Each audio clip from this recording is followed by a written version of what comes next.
Welcome to today's webinar on creating the active citizen. My name's Kathy. I work with the content team here at Pearson and have the great pleasure of introducing Jessica Battersby, who will be taking you through today's recording. Jess is the co-author of the Pearson Humanities Victoria series. Jess is passionate about empowering students to engage with the world around them and share their voices. She enjoys teaching humanities as she believes it's a vital subject that helps prepare students, dare she say the most, to be good humans going out to the world. Hello everyone. I'm going to be covering sort of 5 main points over the next 20 minutes or so in a sort of a nice fluid organic way. First thing we'll be talking about is sort of differentiating between apathy or exclusion, inability to access sort of the issues that we want our students to. Then we'll be looking at what we can do in our classrooms as teachers to help us raise students up, make them aware of the issues around them in their local communities, in their national communities, and in the global sort of community, and how they can interact with that. Then I'll be looking at the importance of language and the flood of language that our students receive on a daily basis and how that can be manipulated and changed and biased. I'll also be looking at the language that we use as teachers in our classroom and the language that we hopefully will be encouraging our students to use in talking about these issues and sharing their views. Then we'll be moving on to talk about the idea of doubt and wonder and where that is placed in a student's education and in a young person's growing sort of educational realm. And then finally we'll be looking at what can we do within our schools, not necessarily in the classrooms as part of our disciplines, but in our schools to help galvanise students to be active citizens and to see their place in the world. So we'll kick off. Today's world can present quite an emotionally exhausting reality at the moment. Watching the news can feel like an endurance test, and any sort of activism from our students or community can feel like a lesson in futility. To some extent, for many, it's a world that seems to be wearing us down, and it's very easy to become disillusioned. When I look at the generation in front of me sitting in my classes, I am often frustrated at what seems to be their nonchalance or their apathy at issues when we talk about it in class as part of humanities and English. But when I look at what apathy means, it's defined as a lack of interest or concern. And I think then of the thousands and thousands of students in over 90 countries in every state in Australia that were walked out for the Strike for Climate student strikes this year, and I think it doesn't really seem like they're that apathetic. In fact, as students from all over Victoria converged on Spring Street chanting, it was on the news and in the papers, they were chanting, "This is what democracy looks like," and they were calling on governments all around the world to act on climate change. These students, to me, seemed neither to lack interest nor concern. What we did see of these students, though, is while they were lauded for their actions by many, there was a huge amount of criticism that came their way, and one of the most sort of common threads of the criticism was they need to get back in the classroom. They need to get back in the classroom, stop their chanting and learn things. It was echoed by the Prime Minister, it was echoed by Christopher Pyne, that they need to be in school learning about education, getting ahead, gaining knowledge. So that pushes us to think, well, once they're in the classroom, what can we do to allow their voices still to be heard? And it's not just politicians who discourage public student voice. I was watching a TED Talk from 2010, Dave Meslin's TED Talk on the antidote to apathy. And he presents the idea that apathy as we know it doesn't exist as we understand it to be.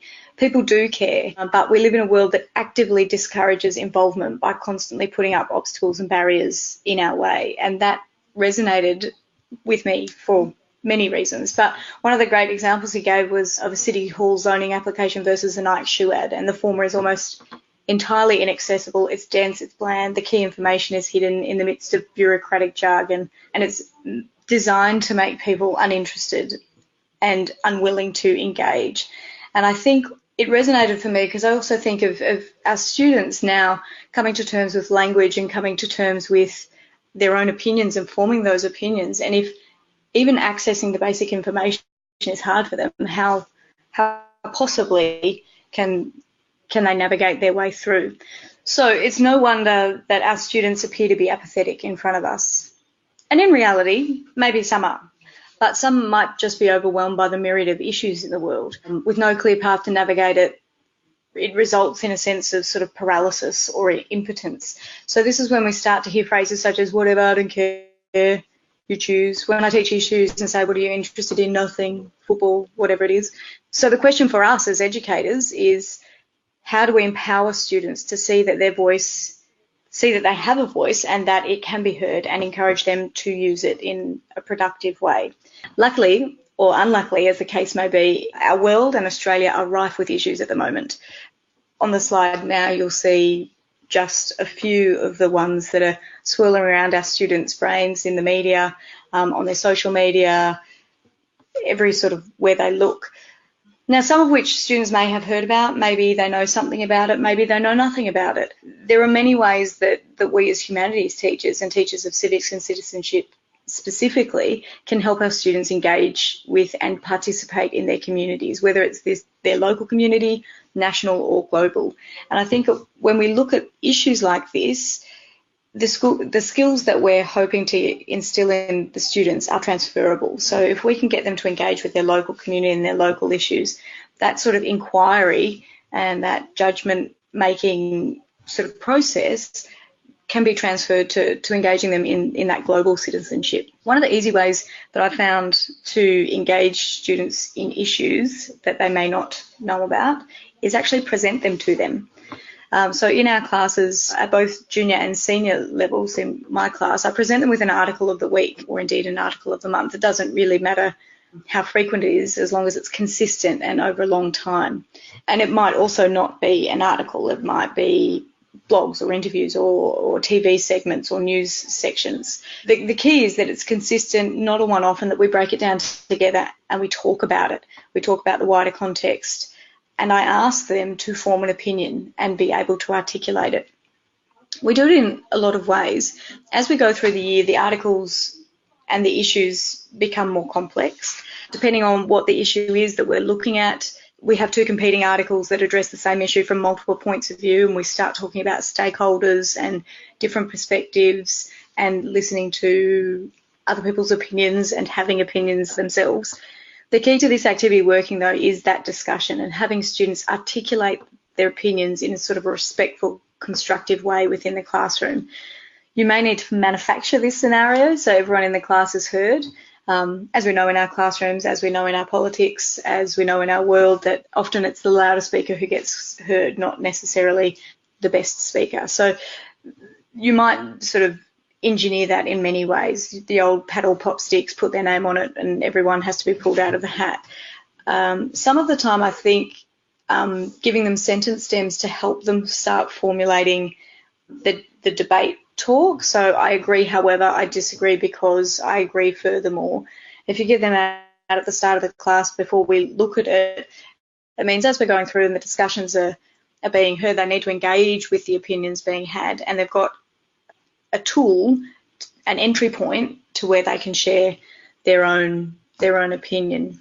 Some lessons we do speed dating, where we talk about the issue and then they have to go and find 3 other people and in a very quick amount of time engage with a short discussion or a debate. As I say, the power of this is consistency over a long time. It doesn't have to take a long time of class time, but it does have to be a consistent engagement that they have with these issues. And as I say, the issues that we've got here on the slide, that's just, the tip of the iceberg really. And all of these issues are sort of live issues. They're happening now. Students can participate in a live sort of debate about these things and have a think about them. If you have the Pearson Humanities 10 book, chapters 12 and 13 sort of pull apart some of those issues and start looking at it, at the issues that are currently impacting Australia and Australia's relationship with countries around the world. So our obligations to Indigenous peoples, our treatment of asylum seekers and refugees as a starting point, but really you could look at a newspaper and pull out anything because it's all important. One powerful thing that this exercise needs is to have authentic texts and to have authentic issues. are not sort of should we wear school uniforms issues, but genuine societal issues that one day as adults, as voting citizens, they will need to actively participate in. We can't, however, assume that our students start from a point of apathy or indeed ignorance, and I mean that in the nicest possible way. As we have seen of late, many students are currently demonstrating active citizenship at its loudest, not just about the environment, all sorts of things. Social media has given them a power to voice their opinions on sort of a global scale and connect on a global scale. But if their voices are silenced outside of the classroom, we need to allow them the space within it to fully form into sort of active, engaged participants in their community. One of the things I'd like to do, perhaps before Article of the Week, just to see where they're at, is to do this parking lot activity. It's a good old-fashioned post-it note one, 4 different colour post-it notes. One's blue, one's pink, one's yellow, one's green, and try and ask them just to jot down quite informally on the blue one, what do they know about? And it might be a myriad of things.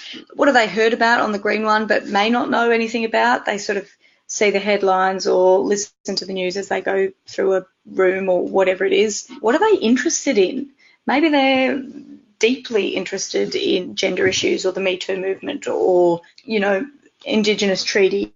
Maybe they're deeply interested about many things. So it's a way to capture that. And what are they not interested in so that we get sort of a nice breadth of understanding.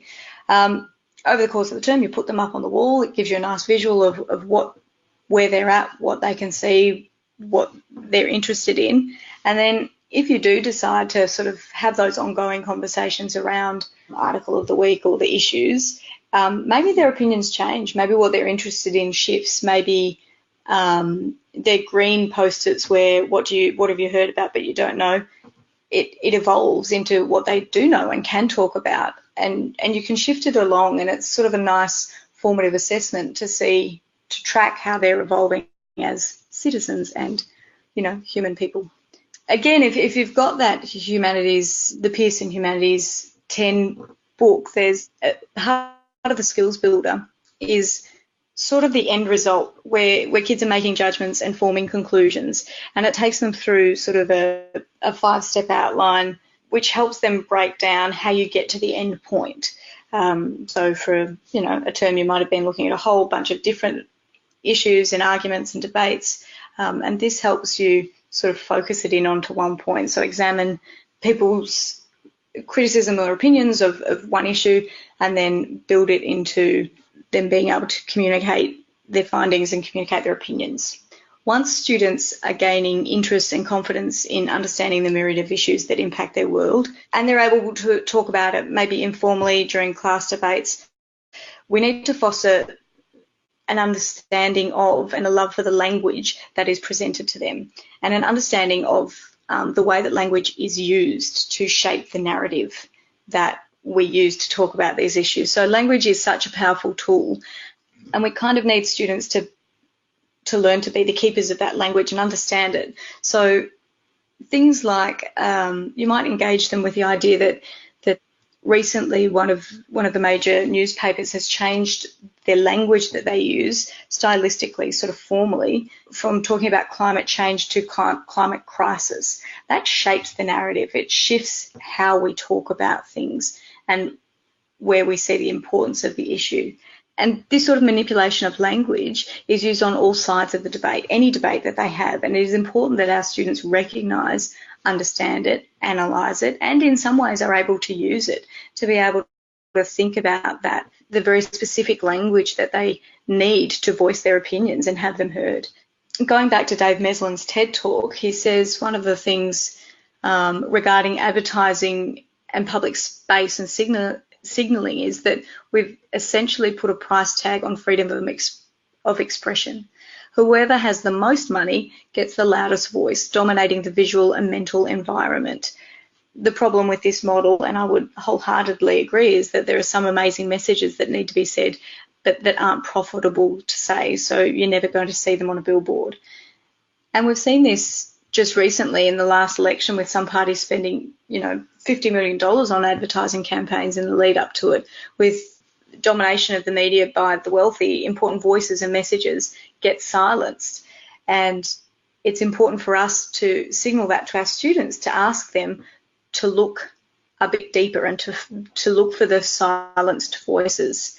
An activity that we do around this is having students critique language. Now, it might be in those sort of authentic texts or the articles of the week, but, you know, we have a benefit of just coming out of a federal election. So looking at the politics and political campaigning, and for this particular election, looking at the negativity that came out of those campaigns and having them rewrite slogans that came out in a more positive way, or have them look at how media reports certain minority groups or cultural groups and have them see the pattern of language that is creating the narrative around these people and shifting it or changing it or looking at the connotative language that is used for them. So either, rewriting slogans, rewriting campaigns, or looking at an article that is highly connotative and pulling out what are the actual facts, what are the things that people need to know, not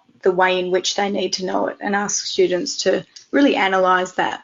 It's not just about understanding the language that shapes the narrative for them, but them being able to actively use it themselves. So students of this generation are in a unique situation of being connected with the globe. They're more connected than any other generation in the history of the universe, really. And with the rise and power of social media and various hashtag movements that we've seen recently, we've seen huge cultural changes and shifts initiated and propelled by internet influencers and hashtag movements, and many of whom are youths. So teaching students to use language and also be conscious of the language that they use is really important, and that might be something that you consciously integrate into your classes and classroom discussions and have students independently look at their own language. In the Pearson Humanities 9, there's one of the units is all about social media and active citizenship and the hashtag movements, and it looks at their rise and the power of it. And it asks students to, and it's an activity that, you know, anyone can do, think about what is the essence.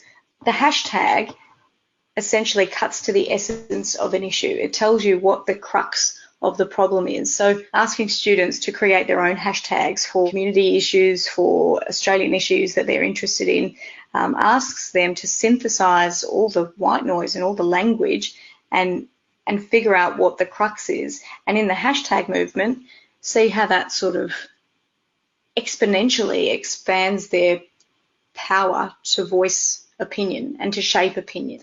With that also comes a responsibility of teaching them to do it respectfully and responsibly. One of the skill builders that you can look at, again in the Humanities 10, helps students to develop practical skills in planning and taking action. So it's not necessarily a case of, you know, being keyboard warriors and just sitting down at their computer. It's a sort of a well-constructed development of idea, of criticism and of articulation. So if you look in the Pearson Humanities 10, one of the skill builders is taking action, and it asks them to develop a plan involving brainstorming, finding the evidence to back up their thinking, choosing the course of action, creating campaigns and then launching it. And you could do this on many levels. They could do it within their school community, in sort of their everyday lives, their sort of the reality of their school, and see change in their school. They could see change in their local community. They could see change, you know, if you wanted to do they could see change sort of on a national level if they participated in sort of these national issues that we've got. One of the things that in some ways seems counterintuitive to what we're told as teachers and what we do as teaching is to actually, as Bruce Pascoe said in his recent article, to teach our kids to wonder and doubt. And doubt, he says, is just another word for really investigation. It's not this crippling sort of doubt, but it's to question. It's to find the silence and fill the silence. It's to hear the unheard voices. So I think what we can do as civics and citizenship teachers is get our kids to question and to wonder. and help them see themselves as active citizens, to develop their sense of agency and autonomy, to help shape their ideas through questioning, through seeing the context, and to raise their voices outside of the classroom. It's not merely a question of presenting our students with a window out into the world that they will one day venture, but we're not merely giving them the tools to interrogate the current narratives and shape the future ones. We need to encourage our students to recognise their own abilities as active citizens and foster in them a sense of sort of that ability to take on, real issues in their world. Which brings us sort of to that final point of, well, what can we do for our students outside of our classrooms, but inside our school? It's still a community. It still shapes a large portion of their reality. Find out what our students are interested in and passionate about. Hopefully they will be by now if they weren't before, and help them actively engage with these issues that they care about within the school. So if your students are interested in or care for or are concerned about the environment, then perhaps they join environmental groups or sustainability groups. There's so many resources for schools to bring them in. Sustainability in schools is just one of them. Students can actively participate in what happens in their own schools and shape it. If your kids are interested in social justice, there's Amnesty International, there's refugee action groups. Engage with them and give them the autonomy to lead these groups and these investigations. There's also things that you can do sort of on a broader scale. You've got the Youth UN, Youth Parliament, Rotary Interact groups where they can volunteer and participate in their wider community, but also see how decisions are made, see how change is made, and hopefully it will galvanise them to see that they can participate in society, they can participate in being active in their citizenship, and that with their voice, if they can harness it, can bring about change. The last thing I would say about all of this is that for many of us, we have a duty to be, while we're trying to galvanise kids to be passionate about things, we ourselves need to be impartial and to an extent, inspiring our students to build the skills and capabilities to be leaders of the future generations is great. To find their voice and to actively participate and shape is what we need to do, but we need to do it sort of in an impartial way. What comes out of it, though, is that we might not agree with their opinions, we might not agree with the outcomes, but what we need to agree and what we need to foster is the process of making democratic decisions and having opinions heard. And we want citizenship that embraces and engages with a vibrant democracy, and that can only happen if multiple opinions and perspectives are heard. And that's what we want for our students.